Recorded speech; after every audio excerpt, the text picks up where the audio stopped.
आज की बड़ी खबर है, बिहार दौरे पर हैं प्रधानमंत्री नरेंद्र मोदी। नालंदा यूनिवर्सिटी के नए कैंपस का आज उद्घाटन करेंगे। बड़ी सौगात का भी ऐलान कर सकते हैं पीएम मोदी।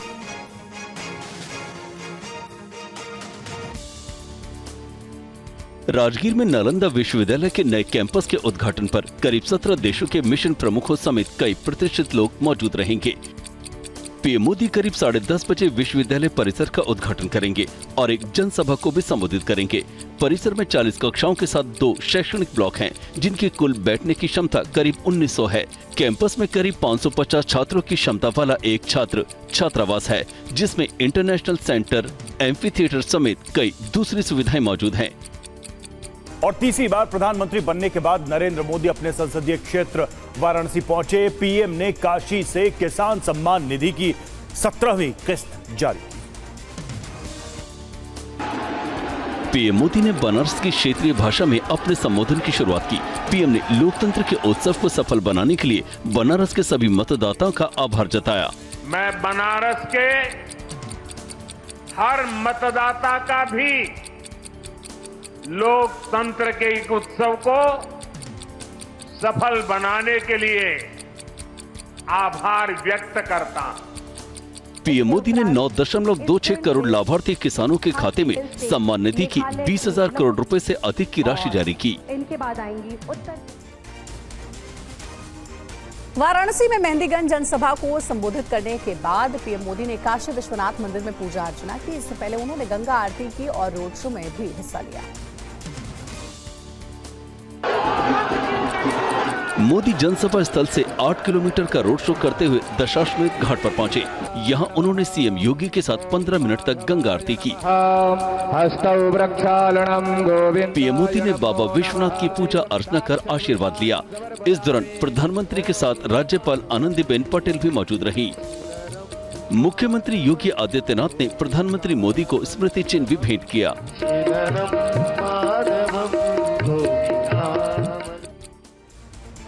और प्रधानमंत्री मोदी वाराणसी में स्टेडियम और खेल परिसर के निर्माण के चल रहे काम की समीक्षा करने पहुंचे। यहां पीएम ने इंडोर स्पोर्ट्स कॉम्प्लेक्स का निरीक्षण किया।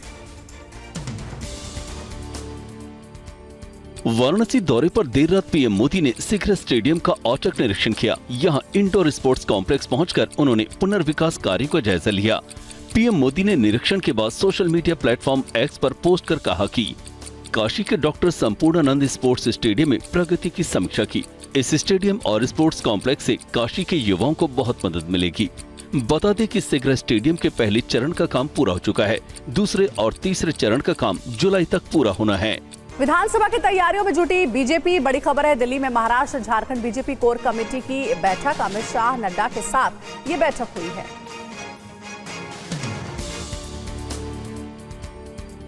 दिल्ली बीजेपी मुख्यालय में हुई बैठक में महाराष्ट्र झारखंड से कोर ग्रुप के नेता और चुनाव प्रभारियों के साथ विधानसभा चुनाव को लेकर चर्चा हुई। बैठक के बाद फडणवीस और पीयूष गोयल ने महाराष्ट्र के राजनीतिक नेतृत्व में बदलाव से इनकार किया। अब जल्दी ही हमारे जो एनडीए पार्टनर्स है उनके साथ चर्चा करके महाराष्ट्र की विधानसभा के चुनाव को जीतने की दृष्टि से हम लोग रणनीति तय करेंगे। बदलाव होगा सर, प्रदेश अध्यक्ष हो या और कोई बदलाव नहीं है। और आगामी संसद सत्र में विपक्ष के हमले का जवाब देने और संसद को सही ढंग से चलाने के लिए मोदी सरकार ने रणनीति तैयार कर ली है। इसके लिए रक्षा मंत्री राजनाथ सिंह ने मंत्री समूह की बैठक की। राजनाथ सिंह के घर पर हुई बैठक में केंद्रीय मंत्री एस जयशंकर, मनोहर लाल खट्टर, भूपेंद्र यादव, पीयूष गोयल, धर्मेंद्र प्रधान, अन्नपूर्णा देवी और किरण रिजिजू शामिल हुए। एनडीए के सहयोगी दलों में जनता दल यूनाइटेड से राजीव रंजन सिंह, एलजेपी से चिराग पासवान सहित कई नेता शामिल हुए। आपको बता दें कि संसद के इस सत्र में नए लोकसभा अध्यक्ष का चुनाव होगा। नए सत्र में राष्ट्रपति द्रौपदी मुर्मू अगले 5 साल के लिए एनडीए सरकार का दृष्टिकोण देश के सामने रखेंगी। नीट परीक्षा में गड़बड़ी की बात देश के शिक्षा मंत्री भी मान चुके हैं, लेकिन अब जो बात सामने आई है वो बेहद चौंकाने वाली है। ये रिपोर्ट देखिए। नीट यूजी पेपर लीक मामले में अब तक का सबसे बड़ा खुलासा हुआ है। पटना के NHAI गेस्ट हाउस में कई अभ्यर्थियों को पहले ही नीट यूजी परीक्षा के प्रश्न पत्र मिल गए थे और वो पूरी रात प्रश्न का आंसर रटते रहे। कई छात्रों को पटना एयरपोर्ट के सामने स्थित NHAI गेस्ट हाउस के कमरा नंबर 404 में रोका गया था। अभ्यर्थी के ठहरने की व्यवस्था सिकंदर नाम के व्यक्ति ने कराई थी। इसके पुख्ता सबूत TV9 भारतवर्ष के पास मौजूद हैं। पुलिस ने छात्र अनुराग को गिरफ्तार किया है। वो इसी गेस्ट हाउस में ठहरा था। और TV9 भारतवर्ष के पास NHAI के इस गेस्ट हाउस की गेस्ट एंट्री रजिस्टर का वो पन्ना भी सबूत के तौर पर मौजूद है जिसमें अनुराग यादव की एंट्री दर्ज है। TV9 संवाददाता गेस्ट हाउस के एंट्री रजिस्टर की पड़ताल करते हैं। इसमें अनुराग यादव नाम के एक शख्स की एंट्री मिलती है।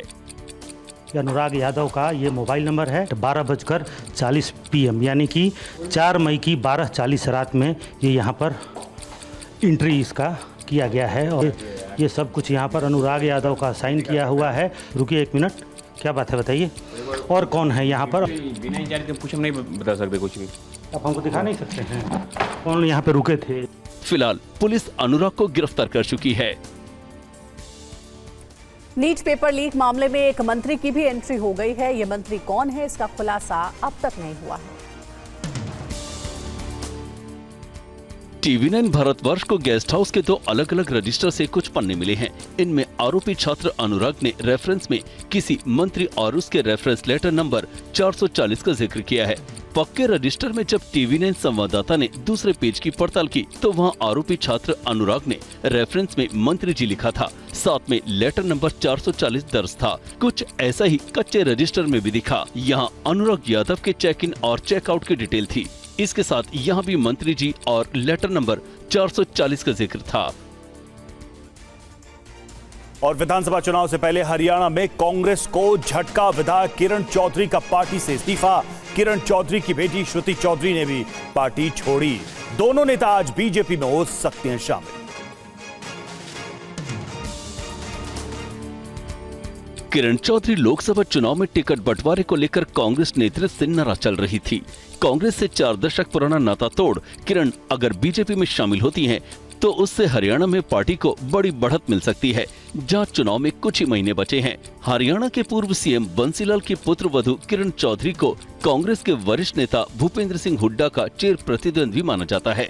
किरण और उनकी बेटी श्रुति ने कांग्रेस अध्यक्ष खड़गे को त्याग पत्र भेजकर हुड्डा पर निशाना साधा। हरियाणा में विधानसभा चुनाव से पहले कांग्रेस को बड़ा झटका लगा है। बेटी श्रुति के साथ विधायक किरण चौधरी ने पार्टी से इस्तीफा दे दिया है। और साथ ही एक और बड़ी खबर है, अंतर्राष्ट्रीय योग दिवस को लेकर देश भर में तैयारियां चल रही हैं और इस बीच खबर यह है कि श्रीनगर में होने वाले मुख्य समारोह का नेतृत्व खुद पीएम मोदी करेंगे।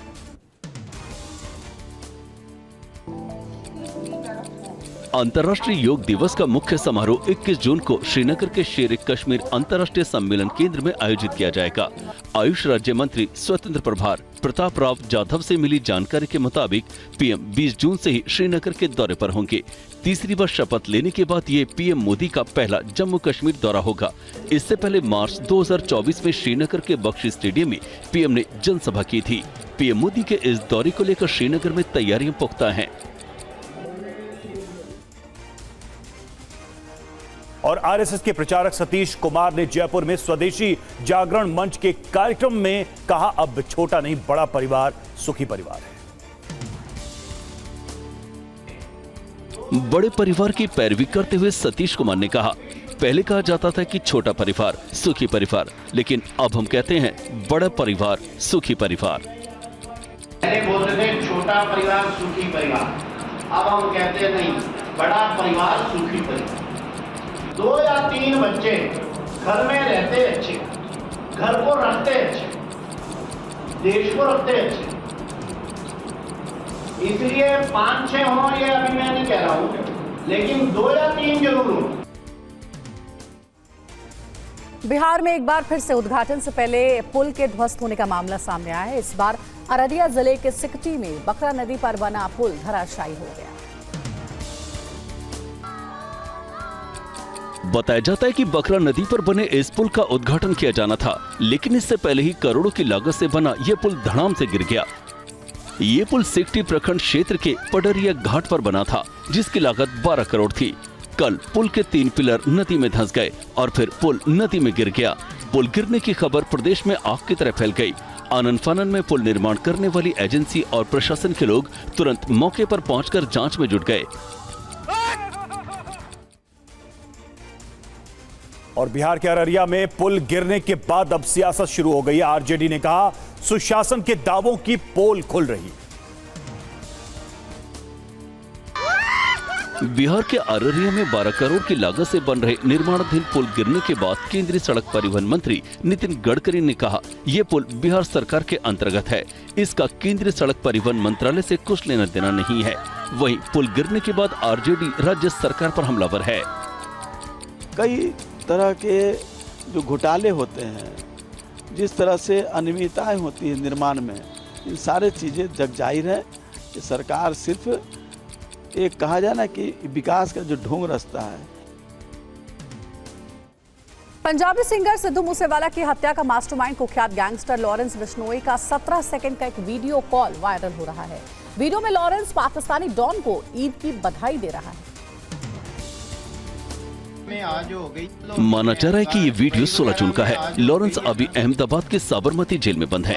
उसे पिछले साल सितंबर में तिहाड़ से यहाँ शिफ्ट किया गया था।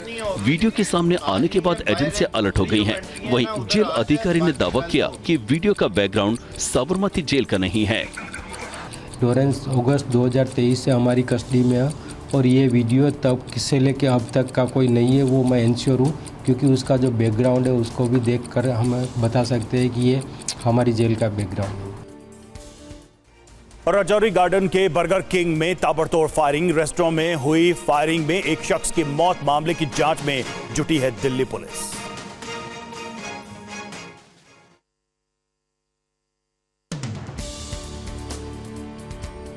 दिल्ली के राजौरी गार्डन में बर्गर किंग के आउटलेट में कल रात 2 पक्षों के बीच गोलीबारी की घटना हुई।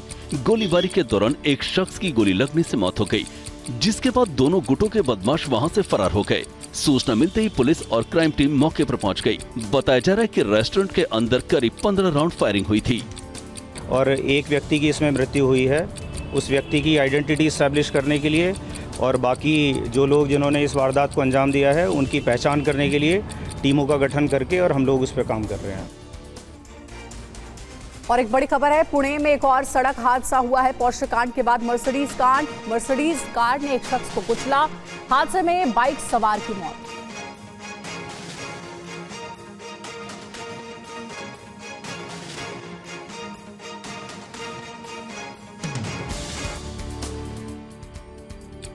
महाराष्ट्र के पुणे से एक दर्दनाक घटना सामने आई है, जहां मर्सिडीज बेंज कार की टक्कर से एक बाइक सवार शख्स की मौत हो गई। मामला पुणे के गोल्फ कोर्स इलाके का है, जहां एक मर्सिडीज कार ने एक बाइक सवार शख्स को कुचल दिया, जिससे उसकी मौके पर ही मौत हो गई। मृतक की पहचान 41 साल के केदार मोहन चौहान के रूप में हुई है। पूरी घटना सीसीटीवी कैमरे में कैद हो गई है। पुलिस ने कार को जब्त कर ड्राइवर को हिरासत में ले लिया है और जांच में जुट गई है। और एमपी के सरकारी स्कूलों में जब कल नए शिक्षा सत्र की शुरुआत हो रही थी, शाजापुर को एक प्राथमिक विद्यालय से छात्रों को इसलिए लौटना पड़ा क्योंकि वहां सरपंच के कहने पर नॉनवेज बन रहा था। शाजापुर के ग्राम जादमी के शासकीय प्राथमिक विद्यालय में शिक्षा सत्र के दौरान नॉनवेज बनाए जाने और गैर सरकारी कार्यक्रम का आयोजन कराने का मामला जब तूल पकड़ा तो आंगनबाड़ी कार्यकर्ता ने भी हाथ खड़े कर लिए। दलील दी गई कि सरपंच के कहने पर यहाँ कुछ लोग रुके थे और उनके लिए नॉनवेज बनाया गया। ग्रामीणों को जब इसकी भनक लगी तो विरोध सामने आया। ग्रामीणों ने पूरे घटनाक्रम का वीडियो बनाया और शासन के अधिकारियों को भेज दिया। फिलहाल डीपीसी राजेंद्र शिप्रे ने जांच रिपोर्ट के आधार पर कार्रवाई की बात कही है। और पंजाब के पठानकोट में वाइल्ड लाइफ सेंचुरी कथलौर में आग लग गई। जंगल में आग फैलने से वन्य जीव विभाग में हड़कंप मच गया। करीब 1700 एकड़ में फैले वाइल्ड लाइफ सेंचुरी में अचानक आग लग गई। धीरे धीरे आग ने आधे जंगल को अपनी चपेट में ले लिया। आग लगने से जानवरों में अफरा तफरी मच गई। कई जानवर जान बचाने के लिए जंगल से बाहर भागते दिखे। जब तक फायर ब्रिगेड की टीम आग बुझाने के लिए पहुंची, तब तक भारी नुकसान हो चुका था। आग से कई जानवरों के मारे जाने की भी खबर है। घायल जानवरों को इलाज के लिए पास के मवेशी अस्पताल में भर्ती कराया गया। और वहीं उत्तराखंड के रामनगर में जंगल की आग से कोहराम मचा हुआ है। आग को बुझाने में फायर ब्रिगेड की कई गाड़ियां लगी। ये खौफनाक तस्वीर उत्तराखंड के रामनगर की है, जहां आग ने पूरे जंगल को अपनी चपेट में ले लिया है। जंगल की आग हवा के साथ और प्रचंड होती जा रही है। आग की लपटें दिल दहला देने वाली हैं। पास से गुजरने वाली सड़क तक उसकी गर्मी पहुंच रही है। आग को बुझाने के लिए फायर ब्रिगेड की कई टीम लगी है। प्रशासन को डर है कि आग रिहायशी इलाके तक न पहुंच जाए। आग के विकराल रूप को देखते हुए प्रशासन ने आसपास के इलाके में अलर्ट जारी कर दिया है। दिल्ली में भीषण गर्मी का दौर जारी है, जिसकी वजह से बिजली खपत के सारे रिकॉर्ड भी टूट गए हैं। दिल्ली में बिजली की मांग आज अपने अधिकतम स्तर पर है। राजधानी दिल्ली इन दिनों भीषण गर्मी और लू से जूझ रही है। मई के बाद से तापमान लगातार बढ़ रहा है और हिसाब से बिजली की डिमांड भी बढ़ रही है। मंगलवार को दिल्ली में बिजली की अधिकतम मांग 8,647 मेगावाट पर पहुंच गई। ऐसा दिल्ली के इतिहास में पहली बार हुआ। ये दावा दिल्ली में बिजली की मांग का आंकड़ा दर्ज करने वाले स्टेट लोड डिस्पैच सेंटर ने किया। SLDC के मुताबिक दिल्ली में जैसे जैसे सूरज आग उगल रहा है, उसी हिसाब से बिजली की मांग भी बढ़ रही है। जानकर बताते हैं कि अगर स्थिति ऐसी ही रही तो दिल्ली वालों को बिजली कटौती का सामना करना पड़ सकता है। जून की गर्मी ने यूपी के गोरखपुर वासियों को बेहाल कर दिया है। पिछले 10 दिनों से अधिकतम तापमान लगातार 40 डिग्री सेल्सियस से ऊपर बना हुआ है। भीषण गर्मी और लू से रूबरू हो रही गोरखपुर की आम जनता को मानसून का बेसब्री से इंतजार है। मौसम विभाग के अनुमान के मुताबिक मानसून के 22 जून तक गोरखपुर में दस्तक देने की उम्मीद है। इस सब के बीच सुबह से ही यहाँ राप्ती नदी में गोते लगाने के लिए लोगों की भारी भीड़ तट पर जमा हो जाती है। स्थानीय लोगों के मुताबिक ऐसा नजारा हर रोज देखने को मिलता है। स्नान करते हैं, खाते पीते हैं, अपना साथ दोस्त मिलकर एंजॉय भी कर लेते हैं, उसके बाद चले जाते हैं अपना। पानी काफी ठंडा होता है क्या यहाँ? हाँ, अंदर ठंडा है, बहती पानी है ना, तो यहाँ पे ठंडा मतलब पानी रहता है तो सुकून तो मिल ही जाता है। और पंजाब में मानसून के पहुंचने से पहले राज्य सरकार बाढ़ से बचाव के लिए हर जरूरी कदम उठा रही है। जान माल की हानि को कम करने के लिए सुरक्षा व्यवस्था कर रही है। संगरूर में सीएम भगवंत मान ने घग्गर नदी के किनारे बाढ़ संभावित क्षेत्रों का दौरा किया और जमीनी स्तर पर बाढ़ से निपटने की तैयारियों का जायजा लिया। सीएम शासन प्रशासन के अधिकारियों के साथ सीएम ने मकरोट साहिब में भी बाढ़ से निपटने के इंतजामों का मुआयना किया। सीएम मान ने स्थानीय लोगों से भी बातचीत की। इस दौरान उन्होंने कहा कि बाढ़ को रोकने के लिए पंजाब सरकार ने नदियों के प्रवाह और मुख्य बांधों की मजबूती पर ऐतिहासिक पहल की है। आपातकालीन स्थिति से निपटने के लिए एक डेटाबेस तैयार किए जाने का भी दावा किया। और केदारनाथ धाम के मौसम का मिजाज अचानक बदलने से श्रद्धालुओं को खासा परेशानियों का सामना करना पड़ रहा है। मंगलवार से ही घाटी में हल्की बारिश का दौर रुक रुक कर शुरू है।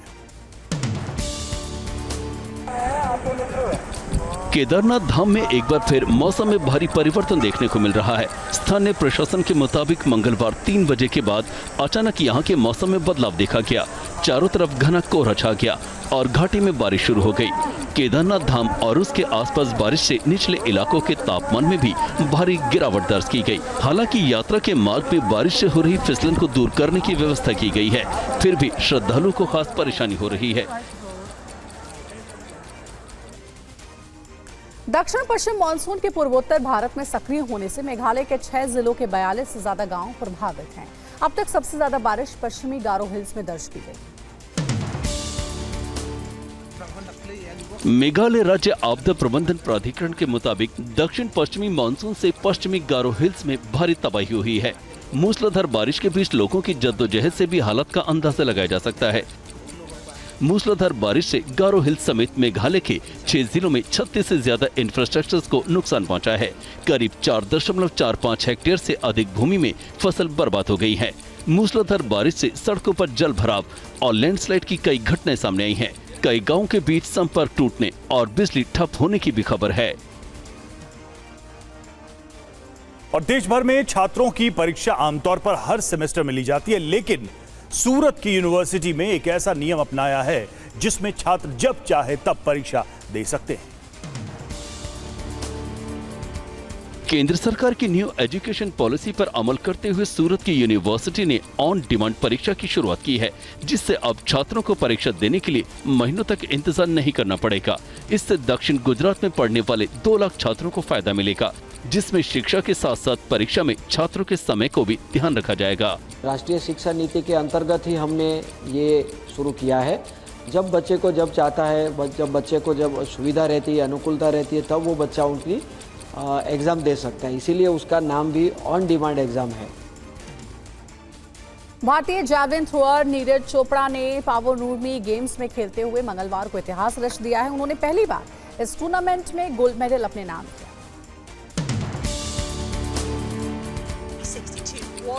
चोट की वजह से एहतियाती ब्रेक लेने के बाद नीरज चोपड़ा ने फिनलैंड में पावो नूर्मी गेम्स में शानदार प्रदर्शन किया। नीरज ने अपने तीसरे प्रयास में 85.97 मीटर दूर भाला फेंका, जो उनका बेस्ट थ्रो रहा। इस इवेंट में 8 जेवलिन थ्रोअर्स ने हिस्सा लिया, जिसमें पूर्व वर्ल्ड चैंपियन एंडरसन पीटर्स भी शामिल रहे। 84.19 मीटर दूर भाला फेंकने वाले फिनलैंड के टोनी कैरनन दूसरे नंबर पर रहे। नीरज ने पावो नूर्मी गेम्स में गोल्ड जीतकर पेरिस ओलंपिक 2024 से पहले फॉर्म में होने के संकेत दे दिए हैं।